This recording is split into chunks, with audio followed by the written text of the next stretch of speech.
Сайн байцгаана уу эрхэм хүндэт үзэгчдээ. Хотын гудамжинд удахгүй болох Крисмас баярт бэлдэн завгүй байгаа ба ажилчдын хувьд ч гэсэн хууль дүрмийг өөрчлөх талаар жагсаал цуглаан ажил хаялт зэргээр завгүй байна.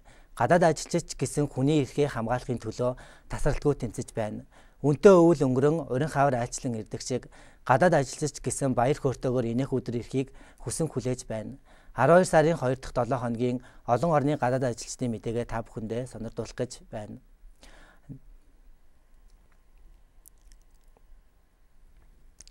Гадаад ажилчдын үйлдвэрчний эвлэл улсын хүний эрхийг хамгаалах төвд тэмцэл өрнүүлж байна. 12 сарын 5-наас гадаад ажилчдын үйлдвэрчний эвлэл иргэдийн байгууллага улсын хүний эрхийг хамгаалах төвд тэмцэл өрнүүлж байна. Үүнд сүүлийн үед улсын хүний эрхийг хамгаалах төв гадаад ажилчдын хүний эрхийг гадуурхаж байгааг шүүмжилсэн.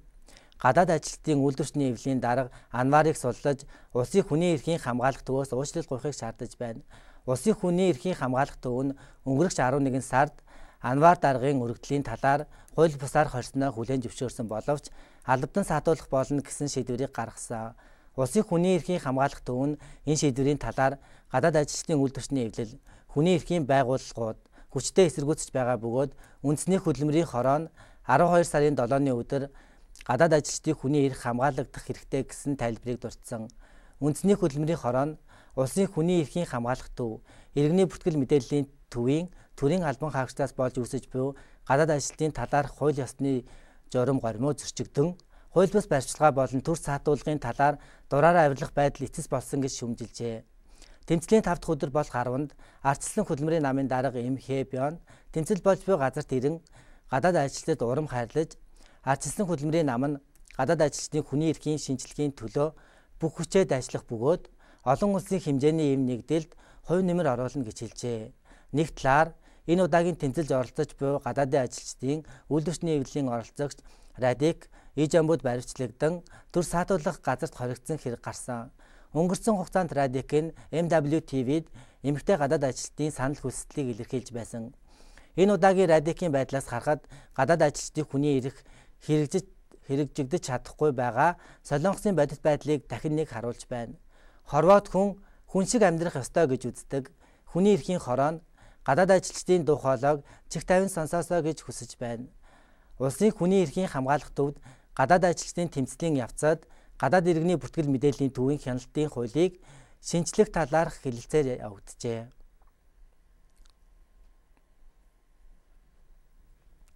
Гадаад ажилтныг хүчээр баривчлах хууль зүйн үндэслэл тодорхой бус байна. Өнгөрсөн 6-ны өдөр улсын хүний эрхийн хамгаалах төвийн сургалтын байранд хүний эрхийн байгууллагын хорооноос нэгдсэн хүний эрхийг эсэргүүцэх гадаадын харьяатын хяналтын хуульд нэмэлт өөрчлөлт оруулахын тулд хуралдаанаас хууль дүрмээс сахихгүй байцаах юм бол гадаад ажилчид байцаалтаас татгалзах боломжтой гэсэн санал тавигджээ. Үзэсгэлэн сан нийтийн эрх ашигын өмгөөлөгчдийн багийн өмгөөлөгч Жон хүн нь одоогийнх шиг барьцлагааны объект болж буй гадаад ажилчдыг үл ялгарлахгүй иммиграшны машинд суулган хууль бус эсхийг нь шалгах аргын нэг болох барьцлага нь төрийн хүчийг ашигласан тооцогдно гэж онцолжээ. Мөн иргэний бүртгэл мэдээллийн төвийн төрийн албан хаагчид гадаад ажилтныг шалгах гэж зөвшөөрлийн бичиггүй ажлын байранд нэгслэгийн барьцлага нь хууль зөрчсөн гэж үзэж болох ба төр саатуулах газрын тушаал болон шалгах зөвшөөрлийн бичгийн дагуу саатуулагдж буй гадаад иргэн төр саатуулагдж байгаа нь зөв үү буруу юу гэдгээ нэхэмжилж болно гэж баталсан. Ийм саналуудыг үнэхээр хүлээн зөвшөөрснөөр гадаад ажилчдад сэтгэл амар ажиллах өдөр ирэх үү. Улсын хүний эрхийн хамгаалах төвийн ялгуурлахыг хоригдох хууль энэ асуудлыг зохицуулах арга болж чадах эсхийг мэдэхгүй. Хүний эрхийг хамгаалах хороо ялгуурлахыг хориглосон хууль эх жилээс нэвтрүүлнэ. Ямар ч учир шалтгаангүй хүйс, тахир дутуу, өвчин, нас, арсны өнгө, гадаад байдлын талаарх ялгуурлахыг хориглох, ажил болон боловсролын төвшин зэргээр ялгуурлан гадуурхахыг хориглосон хуулийн төсөл гарсан. Улсын хүний эрхийн хамгаалах төв нь 12 сарын 8-ны өдөр ялгуурлан гадуурхахыг хориглосон хуулийн туршилтын төслийг илтгэж олон нийтийн санал хураах болон бүх гишүүдийн хуралдаанаар хууль тогтоохоор төлөвлөнө гэж мэдэгджээ. Туршилтын төслөөс үзэхэд хүний эрхэнд халдах хариуцлагын хохироогчид тохиж ялгуурлан гадуурхах үйлдлийн талаарх хохирлыг нөхөн олгох системийг нэвтрүүлжээ.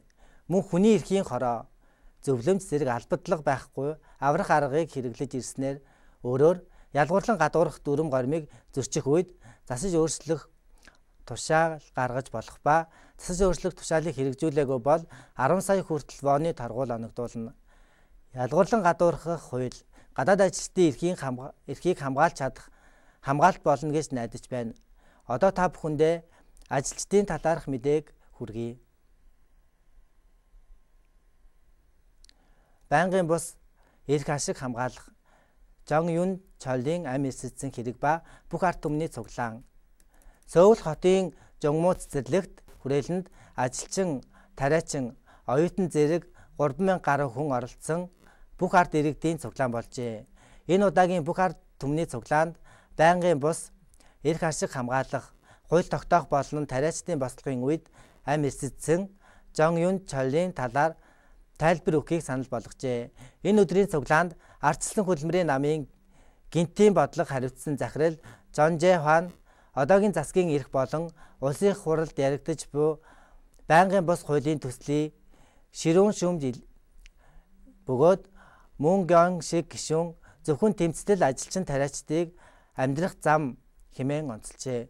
Энэ цуглаанд оролцсон ажилчин тариачин цуглаан дууссаны дараа Конва мөн хүртэл гудамжны жагсаал хийжээ.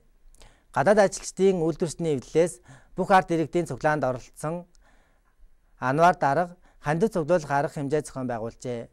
Нэг талаар ардчилсан үйлдвэрчний эвлэл өнгөрсөн 8-ны өдөр байнгын бус эрх ашиг хамгаалах хууль тогтоомж амжилттай болохын төлөө нэг өдрийн нэгдсэн ажил хаялт хөх ордны өмнө зохион байгуулж оршин сууж буй газраараа бүх нийтийн ажил хаялтын цугларалт болжээ.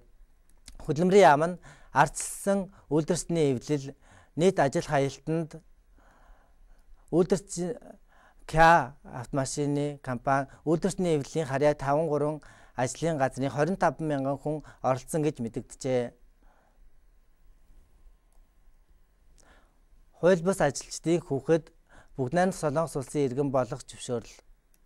Улсын харьяалаар нь шүүх, үзэл тулгуурлаж байгаа иргэний харьяалаар шүүхгүй, тухайн орон нутгийн хуулийн дагуу шүүх үзлийг бүхэлд нь хамруулж буй хуулийн шинжилэл явагдаж байна. Энэ хуулийн төсөл нь батлагдвал Солонгосын иргэний харьяа хуулинд том өөрчлөлт орно. Ханнараа намын гишүүн Жу Сон Ён 12 сарын 1-ний өдөр үүнтэй адилхан утгатай гол цөм гисэн иргэний харьяаллын хуулийн шинэ хуулийн төслийг энэ удаагийн улсын хурлын ээлжид хуралдаанд тавих бодолтой гэж мэдэгдлээ. Хуулийн залтанд тулгуурлах юм бол бүгд найрамдах Солонгос улсад төрүүл эцэг эхийн харьяал хамааралгүй бүгд найрамдах Солонгос улсын иргэн болох бөгөөд бүгд найрамдах Солонгос улсын иргэн болсон хүүхдийн гадаад аав ээж нь хүртэл бүгд найрамдах Солонгос улсын иргэн болж болно. Энэ хуулийн төсөл батлагдах юм бол гадаад хууль бус ажилчид хоорондоо суун хүүхэд гарган бүгд найрамдах Солонгос улсын иргэн болж болох ба эсвэл чөлөөтэйгээр хууль бус иргэн гэсэн нэрнээсээ салах болно. Жүү гишүүн төрөлт багаснаас болоод хүн амын өсөлт багасж буй асуудлыг шийдвэрлэж болох ба даяарчлагдж буй ирэн үед нээлттэй үзэл бодолтой тохирсон хууль гэж хэлжээ. Одоо та бүхэндээ орон нутаг дахь гадаад ажилчдын талаарх мэдээг сонирдуулъя. Кёгнам үйлдвэрийн дадлагжигчийн эрхэнд халдах явдал урьдын адил хിവэр байна. Гадаад ажилтны эрхэнд халдаж байгаа тухай маргаан намжаагүй байхад Кёгнамын гадаад ажилчдын алба 12 дугаар сарын 1-ний өдөр Кёгнамын Чангвон хотын гадаад ажилтнад зөвлөгөө өгөх албанаас үйлдвэрийн дадлагжигчийн эрхэнд халдаж байгаатай холбогдуулан хэвлэлийн баг хурал хийж үүний эсрэг арга хэмжээ авахыг шаарджээ. Тус албаны мэдээлснээр Кёгнамын М компани гадаад 6 ажилчдаас сар бүр эрүүл мэндийн даатгалын хураамж гэж 17-оос 20,000 воныг цалингаас нь суудгаж ирсэн ч улсын эрүүл мэндийн даатгалын компанид очиж шалгаж үзтэл тэдний хоёр нь л эрүүл мэндийн даатгалд хамрагдаагүй байжээ. Мөн тус компани сар бүрийн илүү цагийн хөлс, хөдөлмөрийн стандарт хуульд заасан илүү цагийн хөлсийг ч олгоогүй болох нь илэрчээ. Үйлдвэрийн дадлагжигч нь гадаад ажилчин авч ажилуулах зөвшөөрлгүй компанид орж бүртгэлгүйгээр оршин сууж байсан нь илэрч, үүний улмаас 20 хүртэлх хоног саатуулагдсан хэрэгч бас гарчээ. Түүнчлэн Кёнгнамын гадаад ажилчдын албаны өнгөрөх 8 сард тус аймаг төр оршин суугч 165 гадаад ажилчдаа судалгаа авчээ. Судалгааны дүнг харахад 58% нь хил хамаар доромжилж, тохуурхаж, хүний эрхэнд халддаг. 55.4% нь ажлын орчин муу гэж хариулжээ. Одоо та бүхэн Солонгосын засгийн газартай холбоотой мэдээг төлөвлүүлье. Америк визгүй зорчигч улс болъё гэвэл хууль бус орсон суугчийн хувийг багасгах хэрэгтэй. Солонгос Америкт визгүй зорчих асуудлыг хилцэхээр Солонгост айлчилсан Америкийн төрийн яамны төрийн нарийн бичгийн дарга Мурахат энэ сарын 8-ны өдөр Америкт визгүй зорчигч улс болъё гэвэл Америкт байгаа хууль бус оршин суугчдын хувийг багасгах хэрэгтэй гэж мэдэгджээ. Яамны төрийн нарийн бичгийн дарга Хат тус өдөр Намён дунд байрлах Америкийн элчин сайдын яамны байранд хэвлэлийн нөхөрсөг уулзалт хийж хууль бус оршин суугчдын эзлэх хувь визгүй зорчигч улс болоход чухал үүрэгтэй болоод байгаа гэж мэдэгдлээ. Түүнээс гадна тухайн хүний бие организмын мэдээлэлтэй паспорт 2 жилийн доторх хууль бус оршин суугчдын тоогоо багасгах, хулгайд алдсан, хаж өргөдүүлсэн паспортын талаарх мэдээлэл хэрэгтэй хэмээн мэдэгджээ. Хууль зүйн яамтай холбоотой мэдээг та бүхэндээ хүргэе. Гадаад хөрөнгө оруулагч байгууллагын үйлдвэрийн дадлагчдын системийг шинжилжээ. Хууль зүйн яам гадаад хөрөнгө оруулагч байгууллагын үйлдвэрийн дадлагчдын систем нь гадаад ажиллах хүчийг хуулийн цорхоог ашиглах хэрэглүүр болгож байгаа улмаас яарчлан шинжилжээ. Энэ шинжлэх төсөл нь сүүлийн 2 жил хэрэгжиж ирсэн дадлагчигч хугацааг тэргүүлэх үйлдвэрийн салбарт 2 жил, бусад үйлдвэрийн салбарт 1 жил болгож багасгасан бөгөөд дадлагчигчийн ажилуулах байгууллагын хариуцлагыг чангатгажээ. Түүнчлэн гадаад иргэншилтэд солонгос хүмүүсийн солонгос дадлагчих боломжийг өргөтгсөн байна. Мөн солонгос хэлний шалгалтын тухай заалтыг зөөлрүүлж нийт 100 онооноос 50-аас доош оноо авбал тэнцээгүйг тооцохоор болжээ. Энэ шинжилсэн төсөл нь 12 дугаар сарын 12-ноос эхэлж хэрэгжинэ. Гадаад хөрөнгө оруулагч байгууллагын үйлдвэрийн дадлагчдын систем гэдэг нь Солонгос шууд бус хөрөнгө оруулсан гадаад хуулийн этгээд Солонгост ажиллаж буй гадаад ажилчдын тухай систем юм. Одоо та бүхэндээ өнгөрсөн сард болсон гол арга хэмжээнүүдийн талаарх мэдээг хүргэе.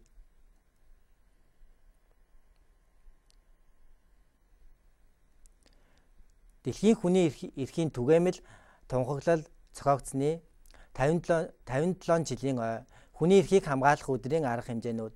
Дэлхийн хүний эрхийн тунхаглал зохиогдсны 57 жилийн өнгөрөх 10-ны өдөр болж Солонгосын хүний эрхийг хамгаалах хорооноос хүний эрхийг хамгаалах өдрийн арга хэмжээг зохион байгуулсан бөгөөд олон газар хүний эрхийг дахин бодогдуулсан арга хэмжээнүүд зохиогдлоо.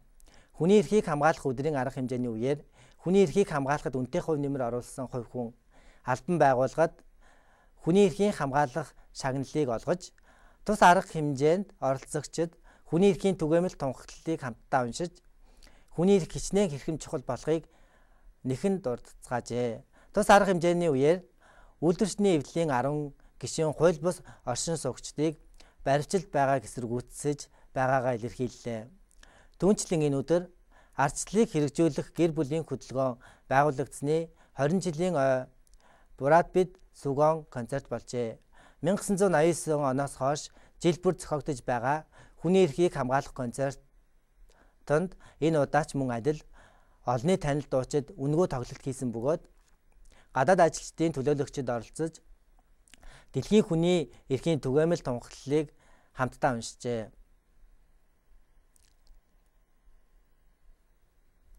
Дэлхийн хөдөлмөрчдийн өдөр олон үйл ажиллагаа зохиогдно. 12 сарын 18-ны өдөр Дэлхийн хөдөлмөрийн өдрийг угтан олон үйл ажиллагаа зохиогдно. Тус өдөр Сөүлийн Маруна цэцэрлэгт хүрээлэнд Солонгосын засгийн газар нүүбийн иргэдийн тухайх олон улсын хилцлийг батлуулах, хөдөлмөрчдийн хүний эрхийг хамгаалуулах зэргийг шаардах цуглаан зохион байгуулах гин. Түүнчлэн гадаад ажилчдын бэлтгэсэн урлагийн тоглолт болох бөгөөд 18 цагт Сөүлийн төмөр замын ёслолын ордонд гадаад ажилчдтай хамт эв нэгдлийн үчийн цэнгүүн цогцолгожээ. Инчи хотын Дун Амёгийн ойр орчимд өдрийн 12 цагт гудамжны сурталчилгаа явагдах бөгөөд 15 цаг 30 минутад Солонгосын гадаад ажилчдын хүний эрхийг хамгаалах төвд урлагийн тоглолт болно. Мөн Пучон хотын гадаад ажилчдын төвд 14 цагаас 5 дахь удаагийн гадаад ажилчдын солонгос хэлний ярианы тэмцээн болно. Пусан хотын хөдөлмөрчдийн халамжийн төвийн их танхимд 15 цагаас дэлхийн хөдөлмөрчдийн өдөр зориулсан арга хэмжээ зохиогдно.